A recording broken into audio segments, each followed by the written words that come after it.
Good morning.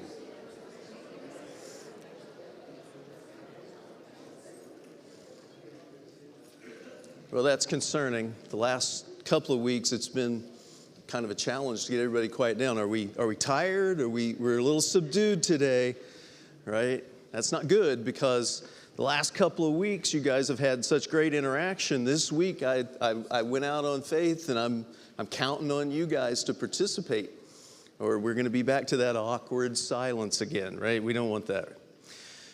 So the big news, obviously, at the building, right? The big construction project, a lot of stuff going on around the building. Apparently, our house decided that it wanted to get involved as well. Friday morning, Tricia walked into the dining room and stepped in a big puddle of water. There's not really supposed to be water in the dining room floor, if you didn't know. So now I've got a nice open wall plan. So, all right. As we continue on in the study of the 10 Commandments, Lesson 1, 9 Commandments, this week we are on Do Not Take the Lord's Name in Vain. So, kind of off the cuff here. Show of hands. Who thinks this means don't swear, no cussing? Okay, a few hands. All right. So, we'll dig into that a little bit. Let's turn our Bibles to Exodus 20 and verse 7. It says, "You shall not take the name of the Lord your God in vain, for the Lord will not hold him guiltless who takes his name in vain." So what is the prohibition here, right? So in the 10 Commandments, we're looking at what does it mean just on the surface? Looks to me like this is a prohibition against invoking God in an oath, right? It has here the consequences, right? Maybe a little vague, but implies that if you do this, there will be consequences, right? So we're going to dig into this, but why would God do this, right? So we looked at not having any other gods before me, not having idols, right? And we understood that those were about keeping your focus on God, right? So today, I actually think this is a little bit related. I think there's a reason that this is the third commandment following those two.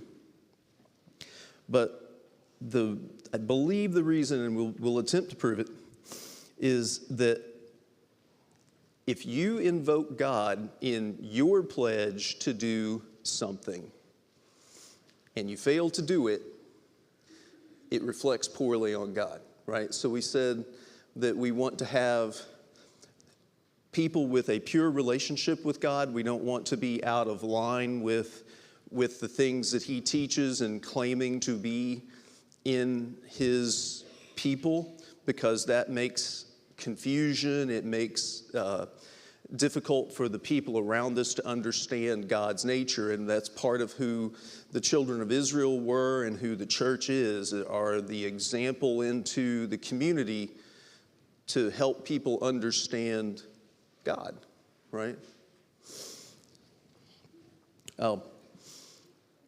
So even if this oath is taken in a sincere fashion, right? And we're going to talk about some issues with that were showing up, at least in the New Testament times. But even if you take this oath with every intention of doing what you said, you might not. You might fail, and it still reflects badly on God, right?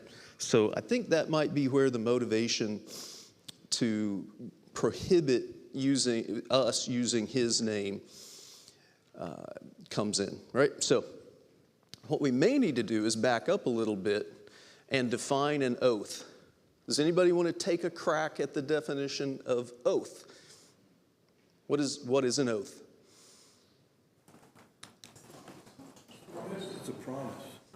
Raise your hand. It's a promise, right? Oh, Hank. It's a promise to do the right thing. A promise to do the right thing? Okay. Well, it's a promise to do what you declared an oath to. A promise to do what you are... Took an oath to do. So almost like a contract, right? No, true. There's a performance aspect of this, right? Yeah. Okay, that's part of it. Oath is a little bit bigger than that in that promise, right? That could cover promise, and you use the word, in fact, in the definition. An oath is a statement, promise. The definition says a solemn promise that you give in front of some kind of authority, right? Yes, ma'am. Yeah, you do. You take an oath in front of the court when you're going to testify, right? And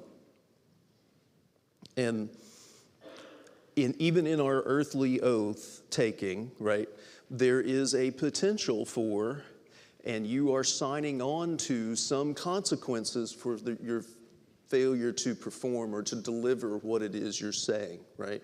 So in the case of court testimony, if you perjure yourself, you can be yourself then convicted and have civil or criminal penalties for that, right? Anybody else have comments on oath? Oh, I remember one. Who here has taken an oath? Everybody in the military certainly took an oath. Anybody who held public office, if you've testified, you've taken an oath, right?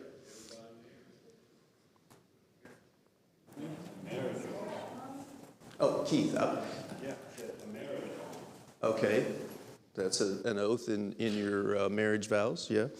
You may not know this. The Constitution, Article 2, Section 1, Clause 8, has an oath for the president, right? So very soon you'll see this happening in D.C. The new president will say, "I do solemnly swear or affirm that I will faithfully execute the office of President of the United States and will to the best of my ability preserve, protect, and defend the Constitution of the United States." So does that presidential oath, do all these oaths that we're taking violate the commandment, right? So understanding that's Old Testament, but we're going to talk about New Testament. Would you be in violation of this Old Testament command of taking that oath?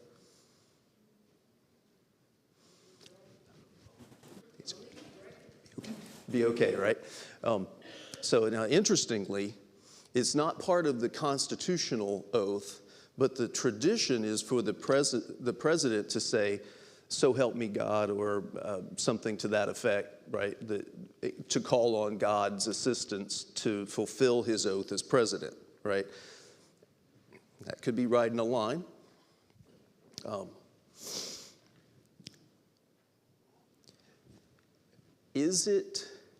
Does that commandment forbid you to take an oath in God's name ever?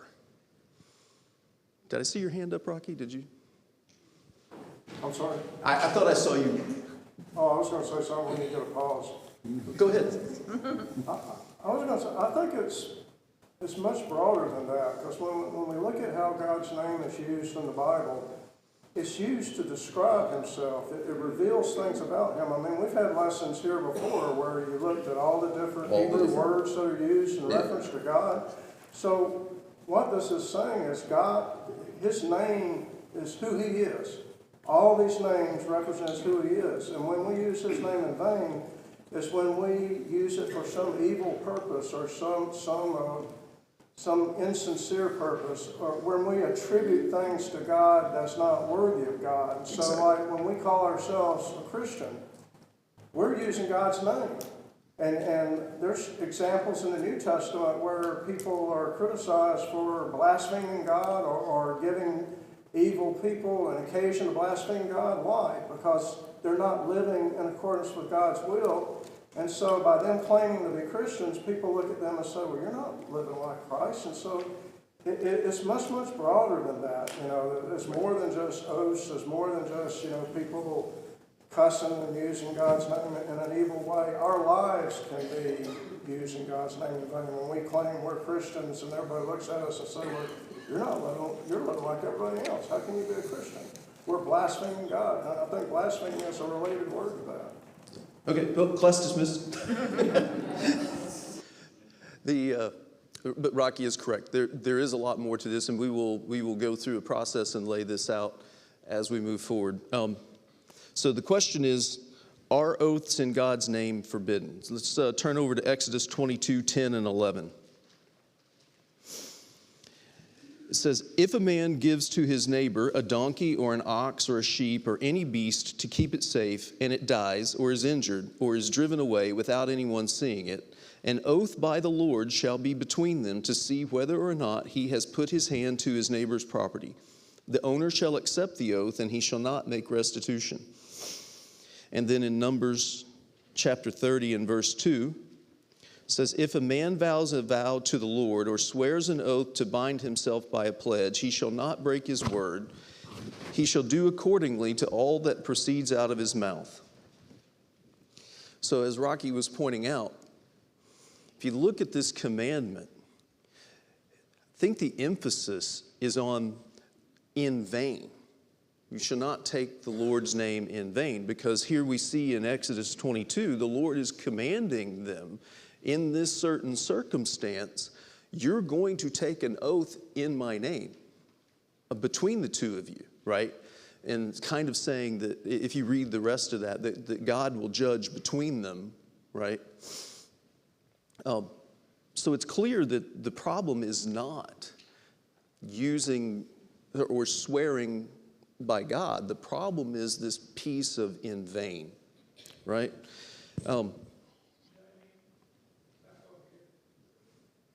Joe.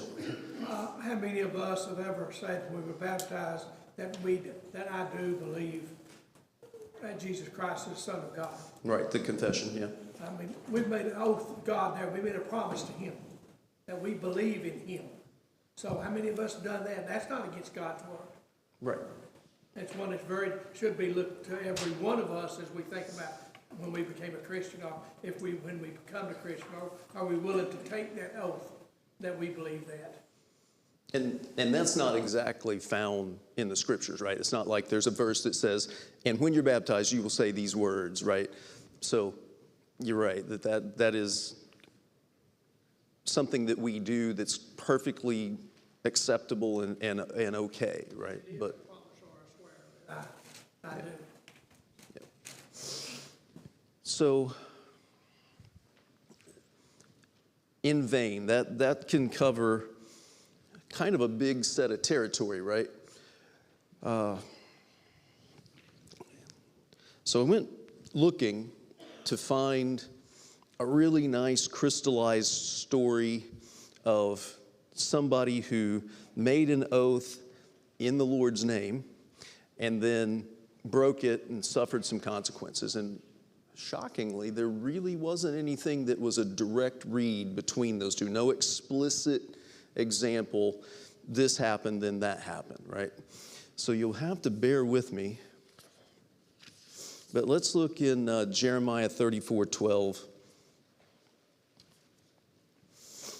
It says, the word of the Lord came to Jeremiah from the Lord. Thus says the Lord, the God of Israel, I myself made a covenant with your fathers when I brought them out of the land of Egypt, out of the house of slavery, saying, at the end of 7 years, each of you must set free the fellow Hebrew who has been sold to you and has served you 6 years. You must set him free from your service. But your fathers did not listen to me or incline their ears to me.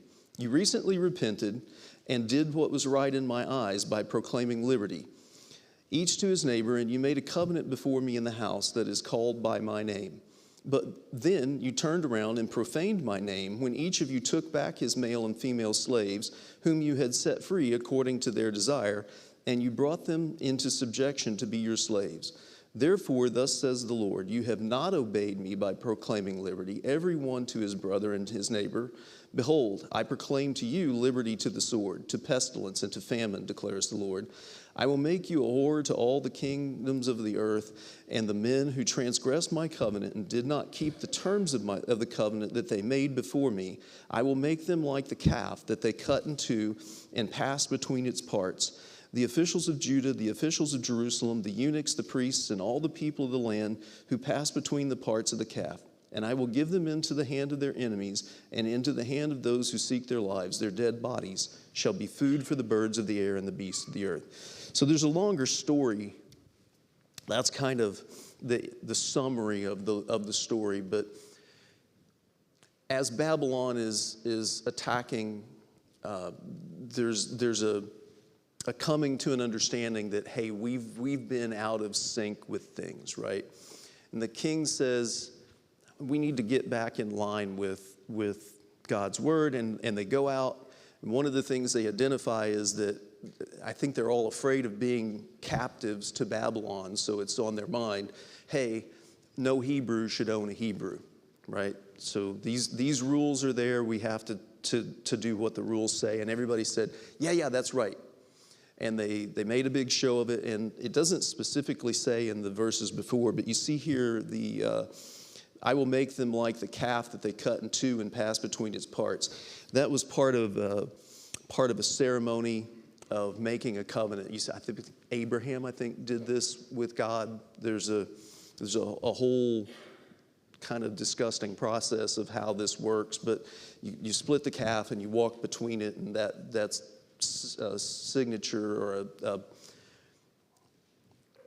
affirming of your contract, right? So they've gone through this Hebrew contracting process and said that they wouldn't own Hebrews as slaves, and then very, very shortly, recaptured all the people that they had let go, put them back in slavery. And you can see from this section of it that God is very, very angry about that. So, thoughts, comments? I'm glad we have lawyers with paper, DocuSign. We don't have cows anymore, right? So, although, if you all use DocuSign, you might wish for a cow sometimes. All right, so that's I suspect some of you were thinking, I'm going to say the name Japheth. Is that the judge that made the foolish oath and ended up having to sacrifice his daughter? I suspect that was kind of the first one that comes to mind. But the reason I didn't put that one in was it wasn't an oath taken in God's name. And what I really wanted was to show you guys an oath between men in God's name, right? And so the reason we chose this passage is it was a little bit of an oath in God's name to the slaves, right? So the slave owners were making a covenant with God, but also to those slaves that they would be let go. And they've broken it. Yes, Shirley. Is it wrong if I say, with God's help, I will do this? I don't believe so. And I think that's how, when we come to the presidential oath and they say essentially the same thing, I can't remember the exact phraseology, but they're not saying by God. They're just saying with God's help, I'll achieve that. If it's like by God, they're going to do something bad. I don't know that that's always the case. It may be the connotation that we have of it in our society or our culture. You're going to pay for this, and using that term. I hate to hear that. I hate to hear OMG. That really rankles me. And I think that the application of that it's probably a fine line, right? And it's maybe one of those things where it's maybe lawful but not a good idea, right? There's probably some other way you could say or communicate the same message. With God's help, I'll deliver that to you.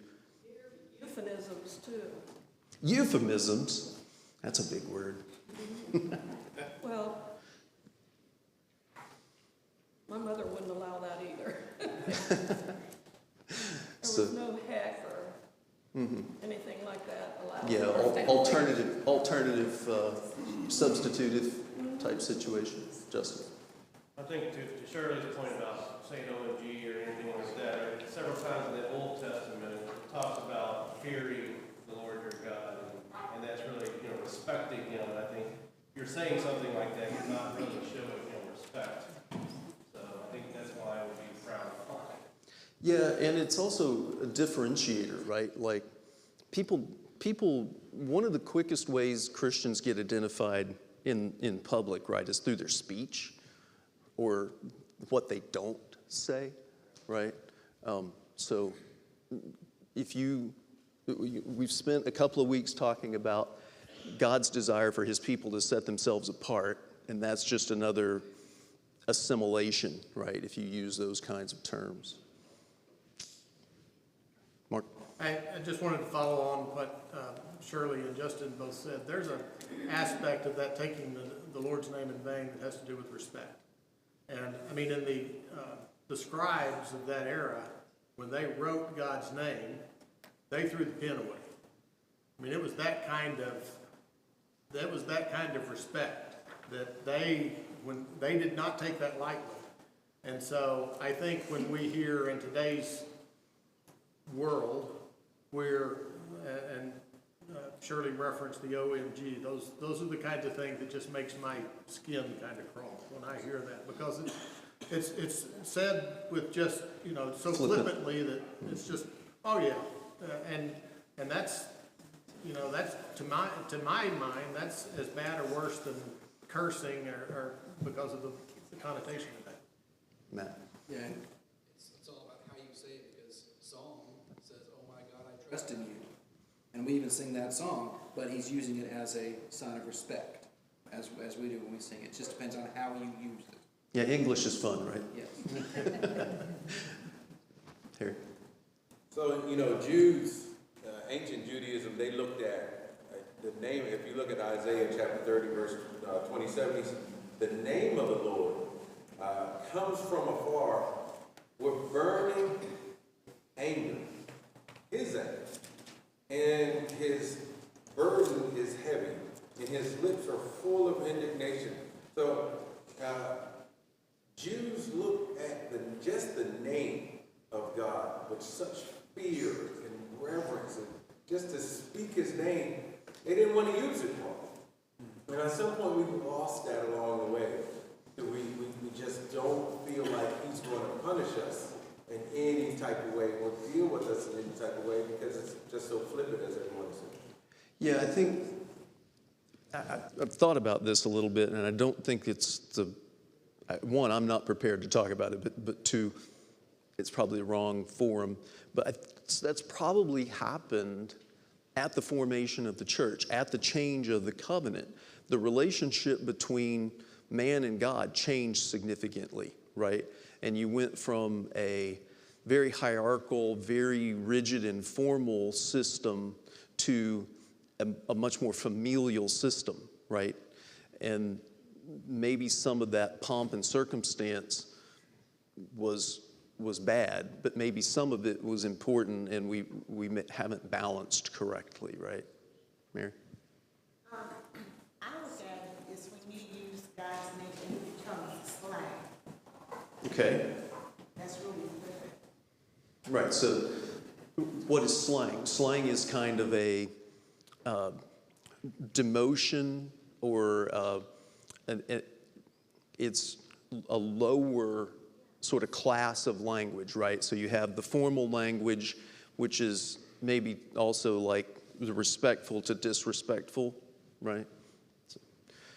Okay, so let's change this a little bit and look at a good side of making an oath in God's name. Let's look at 1 Samuel 1:11. We're going to look at several verses here. This is talking about Hannah. It says, "And she vowed a vow and said, O Lord of hosts, if you will indeed look on the affliction of your servant and remember me, and not forget your servant, but will give your servant a son, then I will give him to the Lord all the days of his life, and no razor shall touch his head. And then if we jump down to 27 and 28, for this child I prayed, and the Lord has granted me my petition that I made to him. Therefore I have lent him to the Lord as long as he lives. He is lent to the Lord, and he worshiped the Lord there. And then verse 18, Samuel was ministering before the Lord, a boy clothed with a linen ephod, and his mother used to make for him a little robe and take it to him each year when she went up with her husband to offer the yearly sacrifice. Then Eli would bless Elkanah and his wife and say, May the Lord give you children by this woman, for the petition she asked of the Lord. So then they would return to their home. Indeed, the Lord visited Hannah, and she conceived and bore 3 sons and 2 daughters, and the boy Samuel grew in the presence of the Lord.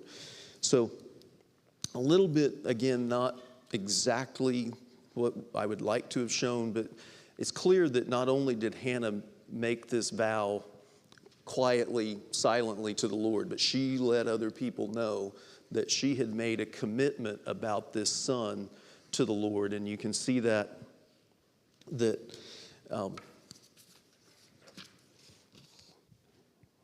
Eli. I didn't want to say that wrong. That Eli is aware of this. Obviously, she's handed over Samuel, right? But he's impressed with it and asking the Lord to bless her for keeping a pretty extreme vow, right? And you see that the Lord did, in fact, give her a lot in return for keeping her commitment. Right, so 15 minutes, and we're going to move to the New Testament this week. So we've improved, all right, in our New Testament class. Let's all have a look at Matthew chapter 5 and verse 33, and we'll see this Old Testament commandment now restated in the New Testament. It says, Again you have heard it was said to those of old, You shall not swear falsely, but shall perform to the Lord what you have sworn. But I say to you, do not take an oath at all, either by heaven, for it is the throne of God, and do not take an oath by your head, for you cannot make one hair white or black. Let what you say be simply yes or no. Anything more than this comes from evil. Who said that? Who's talking there? So, of special note, right? And if we look in James 5:12, it says, But above all, my brothers, do not swear either by heaven or by earth or by any other oath, but let your yes be yes and your no be no, so that you may not fall under condemnation. So if we look back at the Matthew 5 verse, I think that, the Bible interprets itself, right? So Jesus, I think, is giving us an expanded interpretation of the Old Testament command, and he's telling us the focus is on the falsely part. Don't swear falsely, but perform what you said you would, right? So I think that's our key to know that we've defined in vain as the problem, right? So Jesus lays out a whole bunch of reasons about why we shouldn't swear in general, right? Anybody want to take a crack at what those mean? Why does Jesus say we shouldn't take oaths by any of these things?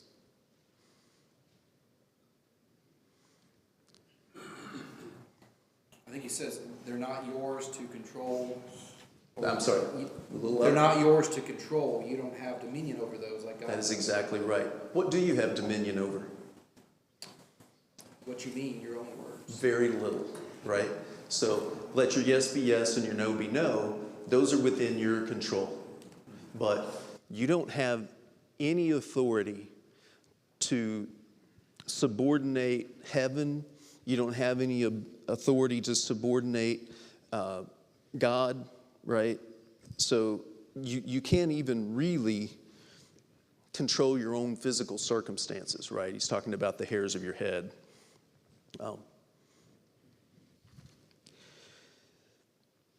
And thinking about that, it made me think, Who here has ever had the experience at work of being sort of roped into something that you don't agree with or that you really think is a bad idea, right? Maybe not at work, but pretty much everybody has been party to a circumstance where you now have to participate in somebody else's bad idea.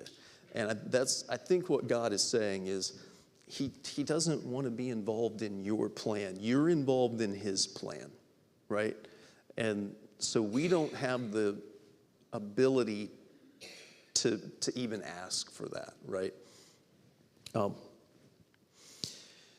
So again, it says don't take an oath, but let your yes be yes and your no be no.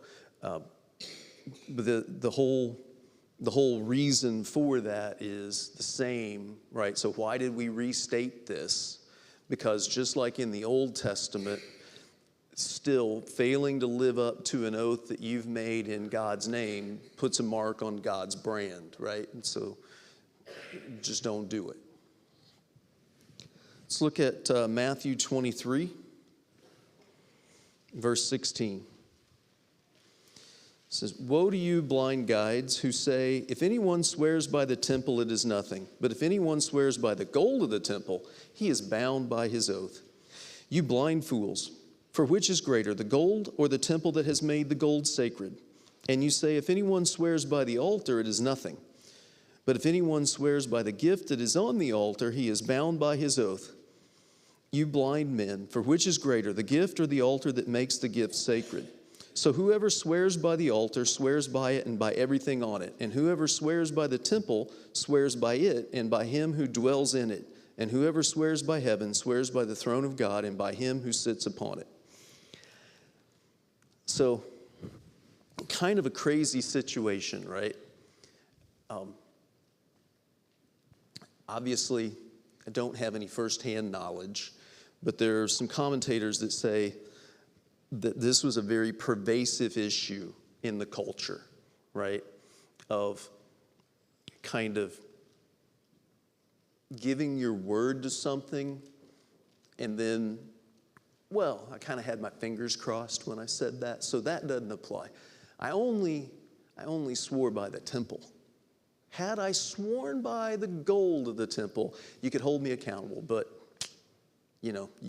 shame on you for not paying attention to the fine details of the contract, right? So what that points to, I think, is a lack of integrity. Thank you, Rob. Dave. I was going to mention this in the previous section, but it applies even better here, that when it says let your yes be yes and your no be no, I think it means always.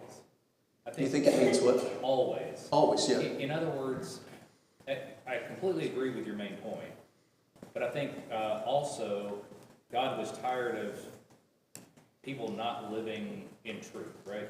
He just wants you to speak the truth always, where there's never a question, which also goes back to your point of how do people know Christians by our speech? It should be true speech. Yeah. So I guess my point on the yes and no part was it's a much smaller segment to just within yourself to say yes and no. Like if you don't intend to do it, just tell them you don't intend to do it. If you intend to do it, tell them I intend to do it, right? As opposed to these grandiose, the gold of the temple. That's just weird to me, right? But anyway,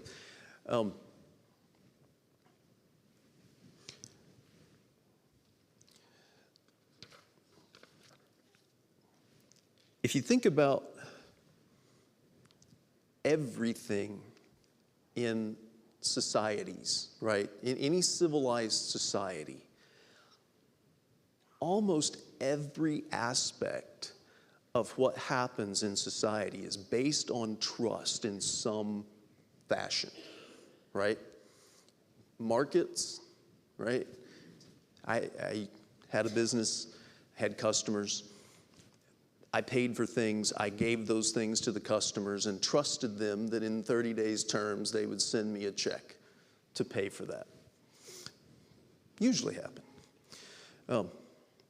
My vendors, the same thing. They trust me to pay them within the terms that we've agreed, right? Political systems, right? Somebody runs for an office, they tell you what they're going to do, you vote for them based on the trust that they will do that. Shame on you. So when you have an entire culture of people who are playing these gotcha games, right, of, well, yeah, I gave you my word, but it wasn't my prime word. It wasn't my best quality word, right? That level of duplicity is actually corrosive to everything, right? And it's completely counter to the nature of God and to the life that we are called to live, right?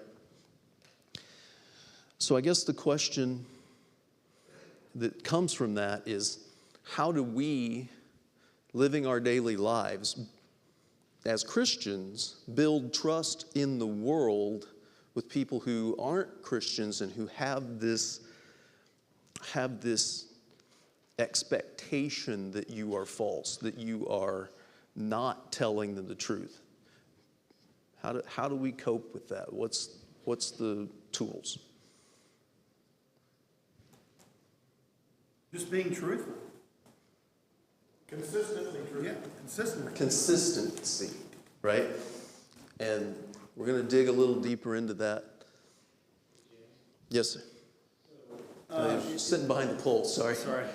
In my business, so I'm responsible for going out and with all the different companies underneath Ridgemont and working with the CEOs and the executives to drive growth. And I don't really have positional authority. And even if I did, it's not long lasting. These are the bosses. And the only way you can influence them is by building trust. Right. And what I've found over the years, there's a lot of components, a function of trust. But where you're driving, and I couldn't agree more with, is there's this notion of reliability. First and foremost, you got to be reliable. And what that means is you do what you say you'll do. You also don't overpromise. It's easy to try to overpromise, but a lot of times you fail at that. And it just takes one failure and you're done. Right. Lots of successes, one failure, you're done. Right, and that's true of every trust relationship, right? You said it takes a long time to build, but it doesn't take very long to just break. It's not about your intentions. It's about what they perceive. And so We're that's talking why about that, yeah. I really like where you're going, and we just have to be very careful. And by the way, it actually builds a lot of trust also if you say, you know what, I don't know. But guess what? I'm with you, we're going to figure this out, and let's go find somebody who does. That actually builds trust too.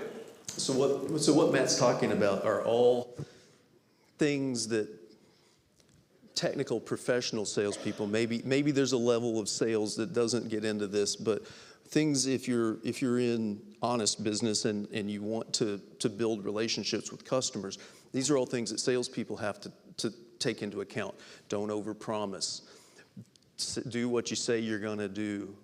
Realize that one failure breaks an awful lot of work, right? And these are the same things that we have to do even in our own relationships with our spouses, with our children, right? Psalm 15:4. In whose eyes a vile person is despised, but who honors those who fear the Lord, who swears to his own hurt and does not change. So I apologize to have clipped that out of a little bit of context, but it's the second phrase that we want to look at. So swears to his own hurt. And what that means is that you deliver on what you said, even though it's unpleasant, it's costly, and it doesn't work out the way you wanted it to work out, but you did what you said you would do, right? So I wanted to get to this because Matt kind of touched on it. It says, which is more important, intention or outcome? Outcome? Okay. Anybody else want to? We're all on outcome. All right.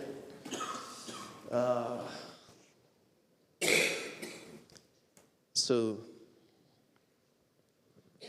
it's a little quote that I picked up says, "Remember, people will judge you by your actions, not your intentions.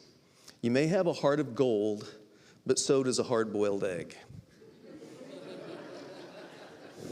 Right?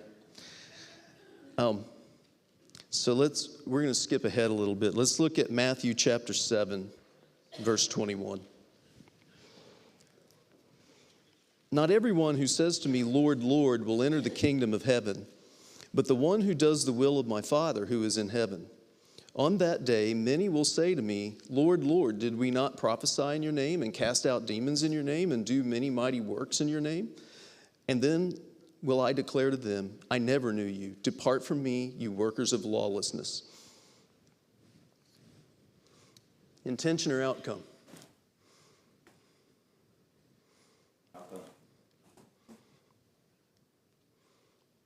So, tough question, right? Because here are people that are producing in God's name, but something's wrong with their heart, right? And it's not necessarily coming from the right intentions. Ananias and Sapphira, right? They did a great work in God's name, in their own interest. Harry, excited. Oh. Sorry.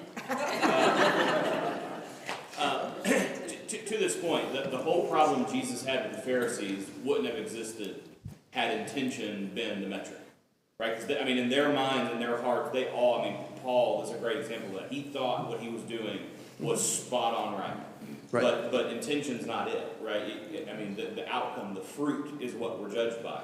And Jesus pushed them on that over and over again is, you may be thinking what you're doing is right, but when you get to the outcome, you're off target, right? Again, you just see over and over the example of, intention. It's not to say that it plays no role. Intention kind of informs outcome to a degree.